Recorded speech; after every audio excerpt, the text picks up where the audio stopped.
The key was cold in Abigail Mercer's glove. Not old, not worn, not the kind of key that had turned in a lock for years. New iron, black as a stove poker, tied to a cream-colored letter with a strip of red thread. And according to the man who had sent it, that key opened the front door of her new home. By sundown, Abigail would learn the first thing the key opened was not a door. It was a lie. For 4 days she had carried it across half a continent, through the soot-stained yards of St. Louis, through dry prairie where the grass looked shaved down to the roots, through a sky so wide it made every thought inside her feel too small to keep. She was 24 years old, a seamstress by trade, an orphan by circumstance, and a future wife by mail. At least, that was what the letters had promised. Everett Langford of Marrow Creek, Dakota Territory, had written in a square, careful hand. He had not sounded like a dreamer.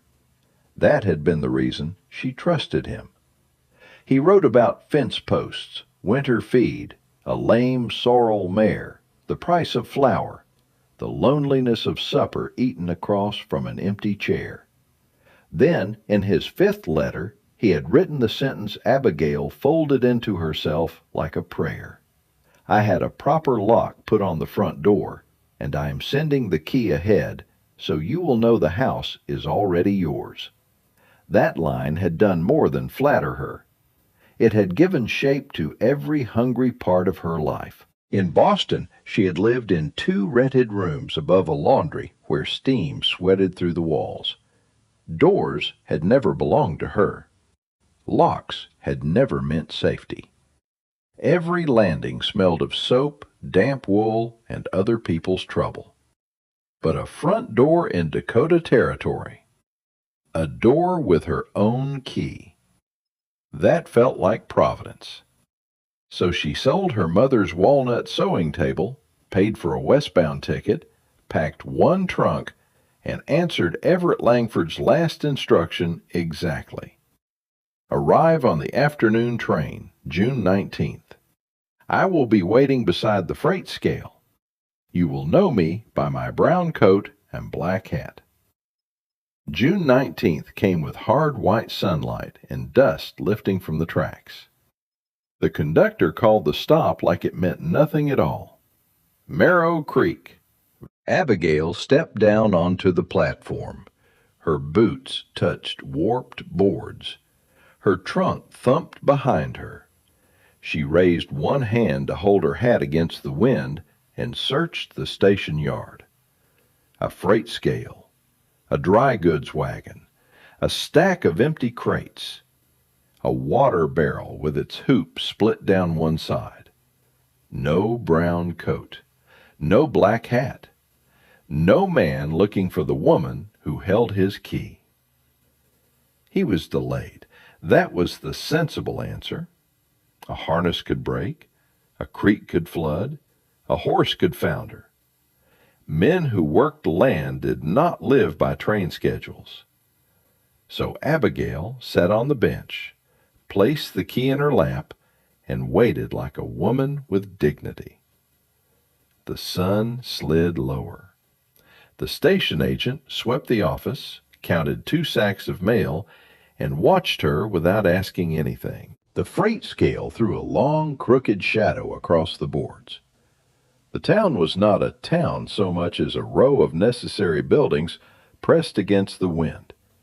A mercantile, a blacksmith shed, a church no bigger than a schoolroom, and a saloon with no music yet, only men's voices leaking through the walls. Another hour passed. The agent locked the station door. He looked at the trunk, then at Abigail. "Evening comes quick out here, miss." "I know." "You got someone coming?" She folded her fingers around the iron key until the edge bit through her glove. Yes. The agent hesitated. Then he touched his cap and walked away. The last of the train smoke disappeared from the horizon. The platform emptied. The wind kept moving, and at last the truth arrived with no footsteps at all. Everett Langford was not coming. Abigail did not cry, not because she was not frightened. She was frightened enough that her legs had gone numb beneath her skirt. But there are kinds of terror too practical for tears.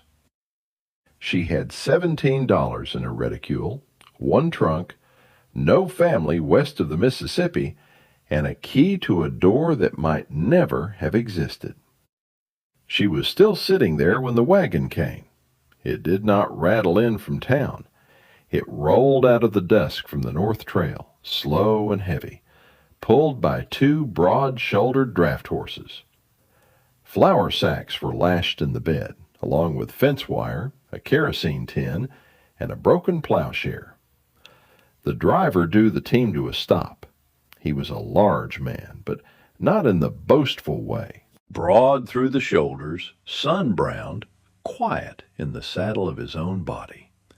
His hat brim shadowed most of his face, yet Abigail could see the beard stubble along his jaw and the tired patience in his eyes.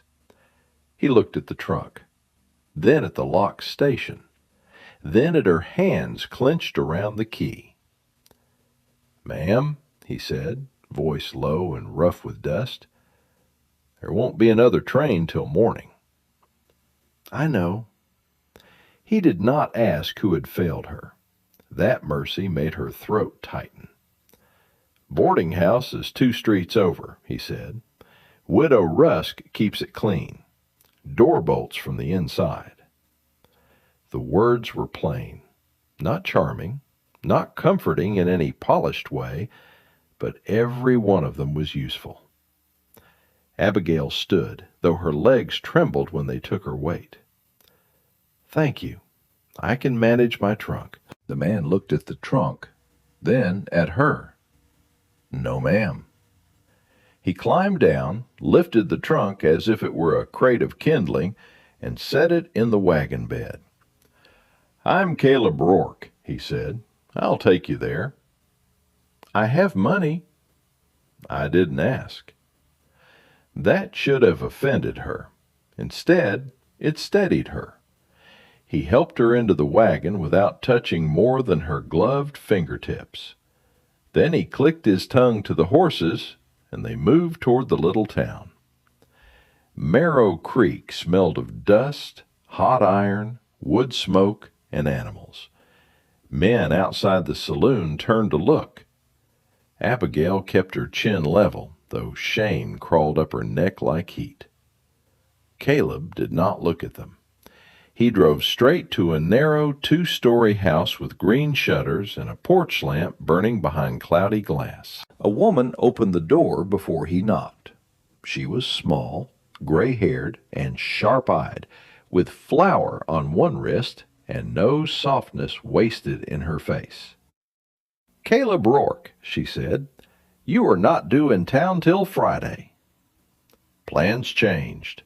He lifted Abigail's trunk down. "Mrs. Rusk, this lady needs a room." The woman's eyes moved from Abigail's travel dress to the key still clenched in her hand. Understanding did not soften her face, but it deepened it. "Come inside, child." Abigail turned to Caleb. "I will repay you for the trouble." He picked up his reins. "Mrs. Rusk can put tonight on my account." "No," Abigail said quickly. "Please, I don't accept charity." Caleb looked at her then, directly. "It isn't charity if a person is standing in the road after dark." Before she could answer, he touched 2 fingers to the brim of his hat and drove back into the dust. The room Mrs. Rusk gave her had a narrow bed, a cracked mirror, and wallpaper faded to the color of weak tea. Abigail closed the door. Only then did she open her hand. The key had left a black half-moon mark in her palm. She placed it on the washstand. For several seconds, she simply stared at it. A key was supposed to mean entry, permission, belonging. But this one looked suddenly foolish, a little iron joke. That night, she sat on the bed without undressing and listened to the strange sounds of the territory. Coyotes far off, a loose shutter tapping, a man laughing once in the street below, then silence. Near dawn, when exhaustion finally pulled her under, she dreamed of a door opening onto nothing but empty prairie. The next morning, Mrs. Rusk asked no questions. That was how Abigail knew the woman had already learned enough. Breakfast was cornmeal mush, coffee strong enough to punish the tongue, and biscuits that broke clean instead of crumbling. Abigail ate because pride required strength. Afterward, she offered to help with dishes. By noon, she had swept the back room.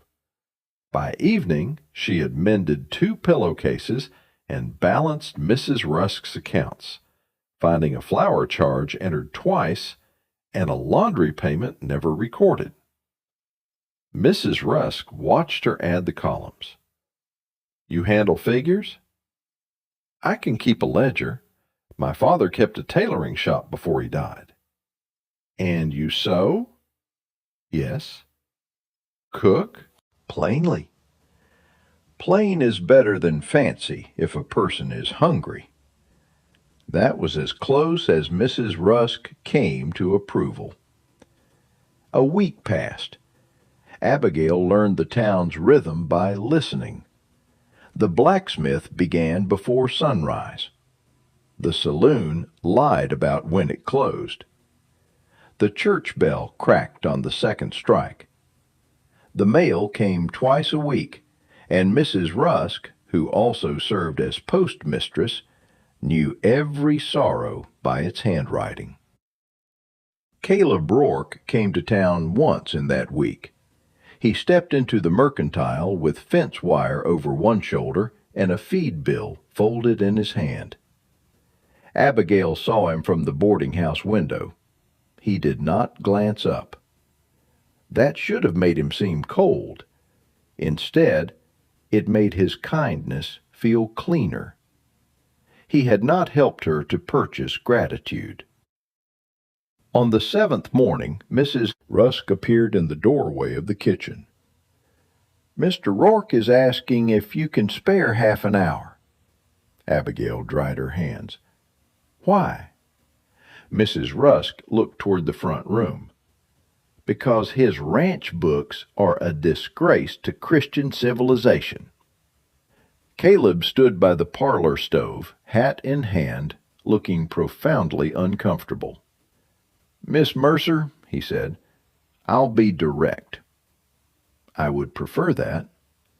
"I run a horse ranch 6 miles north. Some cattle, too, but mostly saddle horses. I can judge a hoof, a storm line, and a man trying to cheat me on hay." His jaw tightened. "I cannot make sense of receipts." Abigail waited. "My sister kept the books before she married and moved east. That was 3 years ago. Since then, I have been putting numbers where they fit and praying they meant something." Despite herself, Abigail nearly smiled. He noticed, and the corner of his mouth moved once before settling. "I need someone to put them right. I can pay wages, fair ones. You would work at the ranch during daylight and return here before dusk. Mrs. Rusk says she'll keep your room." It was not the life she had crossed the country to claim. No front door, no husband waiting, no house already hers.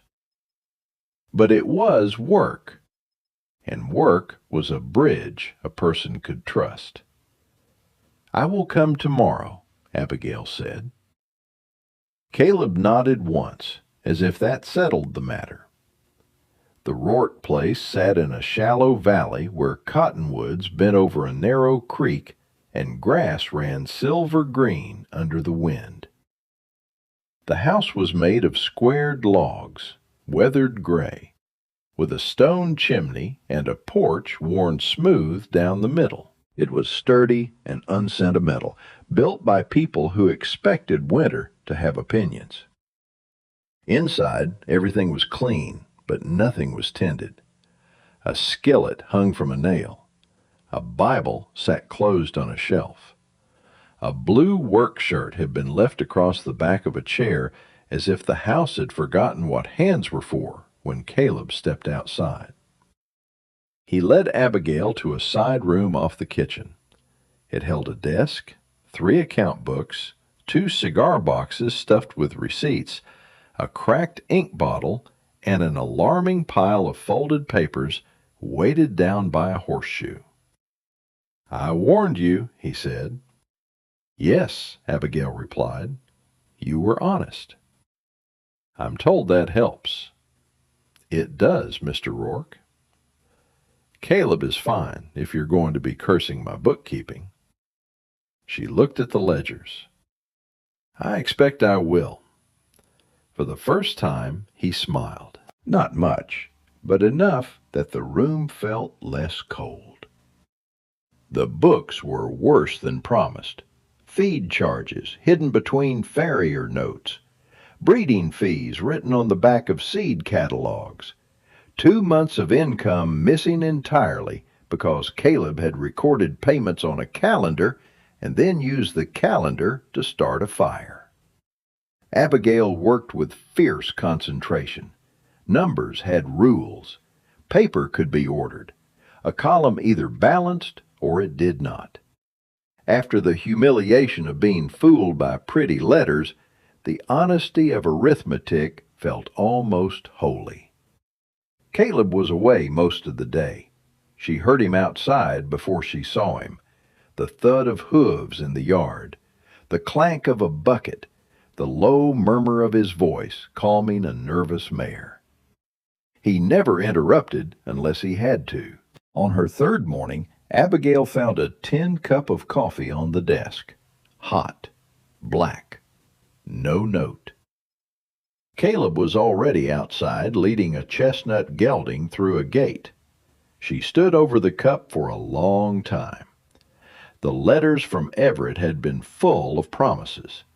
This cup made none. It simply existed. The next morning, there was coffee again. The morning after that, a biscuit wrapped in a clean cloth. The day after a storm, he had set her chair closer to the window because the room dried faster in that corner. He never mentioned any of it. Abigail never thanked him aloud. Some kindness is too quiet for speech without damaging it.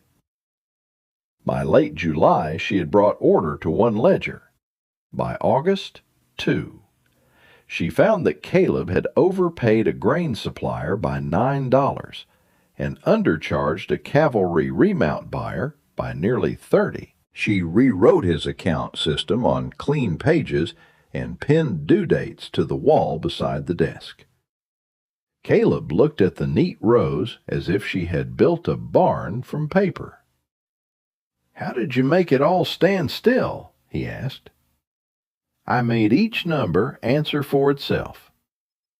"That sounds like something more people ought to do." She glanced at him. He was not looking at the ledger. He was looking at the key. It hung from a small nail beside the window now. Abigail had put it there after the first week, not because she treasured it, but because hiding it felt like letting it keep power. Caleb had never asked. One afternoon, she returned from washing ink off her fingers to find a small object on the desk. A wooden horse, no bigger than her palm. Carved from pale cottonwood, its head bent as if it were drinking from an invisible stream. The mane had been cut in careful, shallow grooves.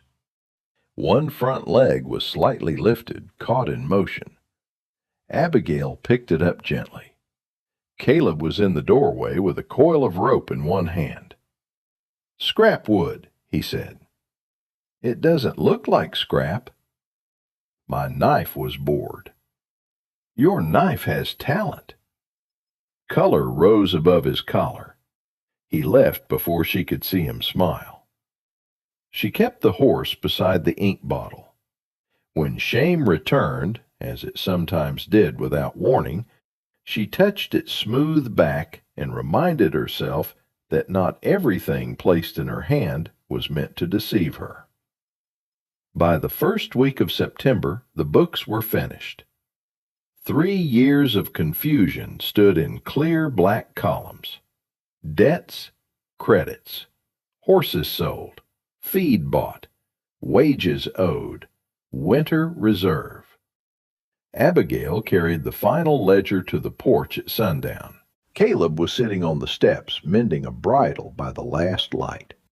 She set the book beside him. "It's done." The words came out smaller than she expected. He wiped his hands before touching the cover. Slowly, he opened it. He turned pages with the care of a man handling something breakable. "You saved me more than wages," he said. "I corrected records." "You found money I didn't know I had. Found mistakes I was too tired to see. Stopped a man from charging me twice for oats I already paid for." "That is what records are for." "No," he said quietly. "That is what you are for." She looked away first. The work was done. The bridge had ended. The sensible thing was to find another post, perhaps a shop in Bismarck, perhaps a position as housekeeper for some family that needed hands more than history. Caleb closed the ledger. "There's other work," he said. Abigail did not breathe. "The tack room could use sorting," he added too quickly. "And Mrs. Rusk says you sew well. I have shirts that surrendered last spring." "Shirts surrender often in this country?" "Mine do." She looked at him then. His face was serious. His eyes were not. "I could stay a while longer," she said. "Good." That one word held too much relief to be ordinary. So she stayed. Her days widened into the shape of the ranch. She sorted tack, repaired curtains, learned which mare bit and which only pretended to. She planted sweet peas under the kitchen window because the house had too much gray around it. Caleb said nothing about the flowers. But the next morning he had built a low rail to keep the chickens from scratching them out. At supper they began to speak. Not much at first, a sentence here, a memory there. He told her his mother had died in a February blizzard, and his father 2 summers later under a horse that spooked at thunder. He told it without asking pity, which made it hurt more. She told him about the laundry steam in Boston, her father's measuring chalk, her mother humming hymns while stitching cuffs by lamplight. She did not tell him about Everett Langford. Not yet. That humiliation remained folded in a dark place inside her.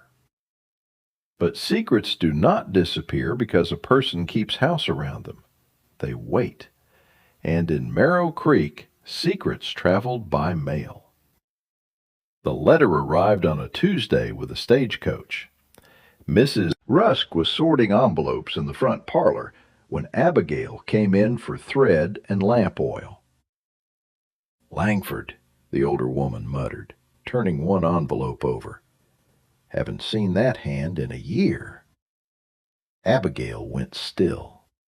Mrs. Rusk squinted. Everett Langford, addressed to Mrs. Cora Langford, North Bend Road. Funny. I thought they moved clear south after that trouble with the preacher's niece. The room narrowed. The lamp oil tin in Abigail's hand felt suddenly heavy. Mrs. Rusk looked up. Her face changed. "Oh," she said softly. Abigail could not speak. Mrs. Rusk glanced at the letter again, and the pieces arranged themselves without mercy. Everett Langford had a wife, a real wife. Not a future one by correspondence. Not a woman waiting at a station. A wife living close enough for letters to find her. Abigail placed the lamp oil on the counter. Her voice, when it came, sounded far away. "How long has he been married?" Mrs. Rusk did not pretend not to know. 7 years, at least.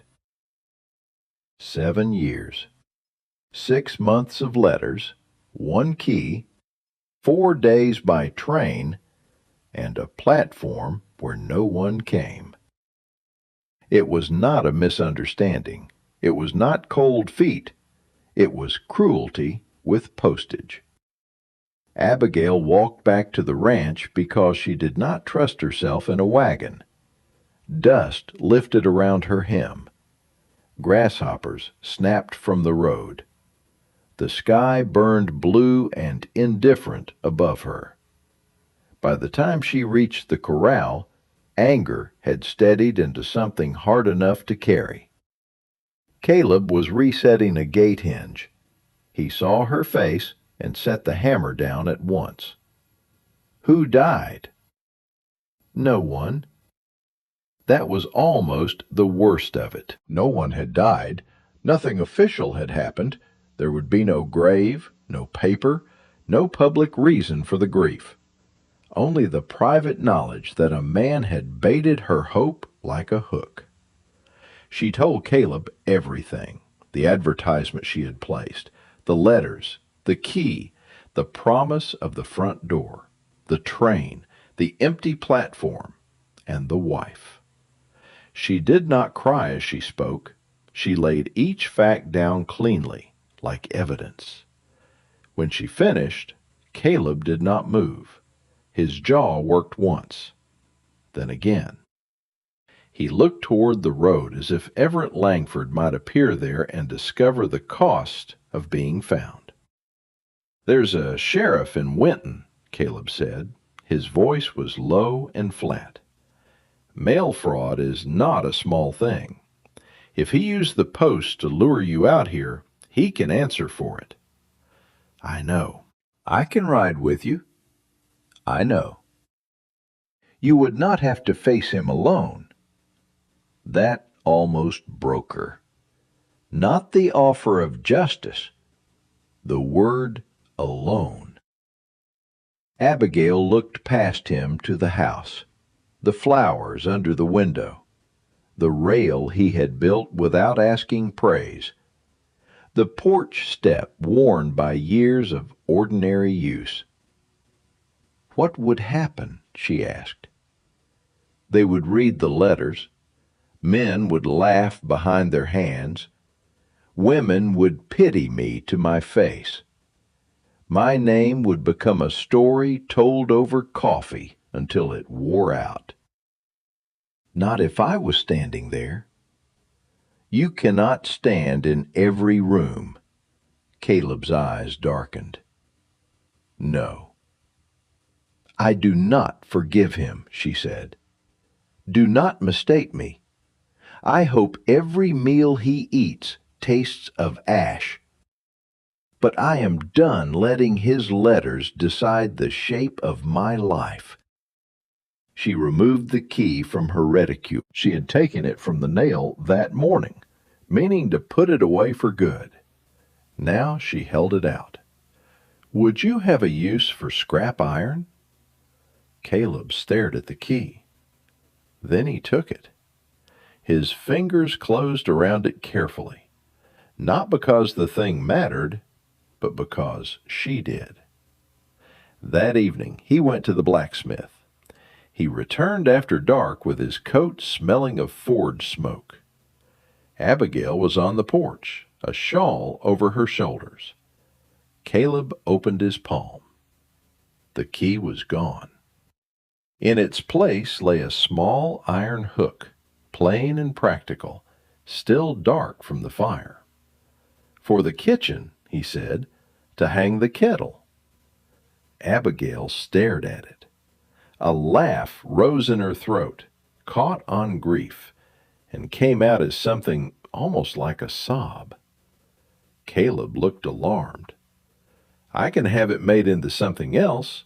"No," she said. "No, it is perfect." He fixed the hook beside the stove the next morning, and from that day on the kettle hung from the lie. And every time water boiled for coffee, Abigail felt some small part of herself come back. October came cold. The first frost silvered the fence rails. The horses blew steam into morning air. Caleb's hands cracked at the knuckles from work and weather, and Abigail rubbed salve into them one evening because he had split the skin too deep to button his own cuff. He sat very still while she did it. The house was quiet except for the stove. His hand was large in hers, calloused, scarred, real. "You have careful hands," he said. "So do you." "Mine break things." "You mend more than you break." He looked at her then with such open feeling that she had to lower her eyes. The next Sunday he took her along the creek after church. Cottonwood leaves turned gold above them. The water ran shallow over stones, flashing in the light. He showed her where his father had built the first cabin, now only a squared-off patch of darker grass. He showed her the spring house, the grave of his mother's favorite mare, the hill where you could see the whole valley if you were willing to climb. At the top, Abigail paused to catch her breath. The ranch lay below them. House, barn, corrals, creek, smoke rising from the chimney in a straight gray line. It was not the house Everett Langford had promised. It was not hers by key. And yet, seeing it there, she felt something in her chest answer. Caleb stood beside her. "I have been slow," he said. Abigail turned. He kept his eyes on the valley. "I have been slow about most things worth knowing. My mother used to say I could miss a thunderstorm if I was busy oiling a hinge.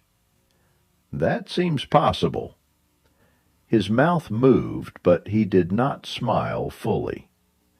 "When I found you at that station, I thought I was taking a stranded woman to a safe room. That was all." He paused. "Then you came into my house and made the numbers honest. Then you made supper taste like somebody meant to live there. Then you planted flowers as if the place deserved to be seen." The wind moved through the grass. Caleb finally looked at her. "I do not have fine words. I do not have a new lock or a ribboned key. I have land that works a person hard, horses that will test your temper, winters that do not care who is lonely, and a house that was empty too long." His voice roughened. "But I have come to want that house to be yours. Not because a letter says so, not because you need saving." He took a breath. "Because I need you in it." Abigail could hear the creek below. She could hear a meadowlark somewhere in the grass. She could hear her own heart with terrible clarity. Caleb removed his hat. "Abigail Mercer, will you marry me?" The proposal had no poetry, no performance, no polished promise. It was the truest offer she had ever received. She looked down at the valley, at the smoke, at the house where an iron hook held the kettle over the stove. Then she looked back at him. "Yes," she said, "but I will keep the accounts." Caleb's laugh broke out of him, sudden and bright. It changed his whole face. "I would be a fool to stop you. You have been a fool before. Not twice on the same matter." They were married in November, in the little church with the cracked bell. Mrs. Rusk stood beside Abigail and cried without admitting it. The blacksmith came with his wife and presented a new kettle for the kitchen hook. The station agent, who had watched her wait in June and said too little, shook her hand afterward with tears in his eyes. Caleb wore a black suit that looked as if it had been negotiated onto him by force. Abigail wore a blue wool dress she had sewn herself. When the preacher asked if anyone objected, the room stayed still. Not silent, exactly. You could hear the wind outside. You could hear the building settle. You could hear Mrs. Rusk sniff once and pretend she had not. But no one spoke against them. When Caleb took Abigail's hand, his thumb brushed the place where the key had marked her palm months before. The mark was gone. The memory was not. There is a difference. Years passed the way good years do, not by being easy, but by giving more than they took. The Rourke place grew warmer. A cradle appeared near the stove. Then a second. Then a muddy pair of little boots beside the door and a rag doll missing one button eye. Abigail kept the books every winter and knew the ranch's condition better than any banker who tried to speak to Caleb as though he stood alone. He did not stand alone. He never let them forget it. In the spring of their 6th year, a man from Winton offered to buy 2 brood mares for half their worth, assuming Abigail would stay quiet while men discussed horseflesh. She opened the ledger, named the mares' bloodlines, their foaling records, the price cavalry buyers had paid the previous season, and the cost of winter feed down to the last sack. The man left without the mares. Caleb watched him go, then looked at Abigail. "I pity any man who mistakes your silence for absence." "You should," she said.